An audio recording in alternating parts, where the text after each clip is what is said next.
মনে রাখবেন, প্রতিটি পাহাড়ের উপরে একটি পথ রয়েছে। যদিও এটি উপত্যকা থেকে দেখা যায় না, আপনার পক্ষে যা সঠিক মনে হবে তা আপনাকেই করতে হবে, কারণ আপনার জুতো পরে অন্য কেউ হাঁটে না। আপনি যখন আপনার সমস্যার দিকে তাকাবেন তখন শুধু সমস্যাই দেখতে পাবেন। যদি আপনি আপনার সম্ভাবনার দিকে তাকান তাহলে আপনি শুধু অপরন্ত সুযোগ খুঁজে পাবেন। এবার সিদ্ধান্ত নেওয়ার পালা আপনার। প্রাপ্তি আর প্রত্যাশার পার্থক্য হলো দুঃখ, তাই নিজের প্রত্যাশাটা একটু কমিয়ে ফেলুন, দেখবেন আপনার দুঃখও কমে গেছে।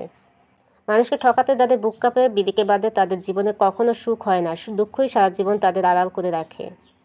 আপনি যখন উপরের দিকে উঠতে থাকবেন তখন চারিদিক থেকে আপনার কাছের মানুষগুলো দূরে সরে যাবে, আবার যখন আপনি শীর্ষে পৌঁছে যাবেন তখন চারিদিক থেকে সবাই আপনার বন্ধু হতে থাকবে।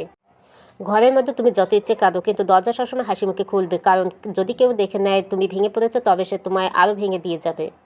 অচেনা মানুষকে মন আর বাচ্চাদের ফোন কখনো দিবেন না, তাহলে দুজনে গেম খেলতে শুরু করবে।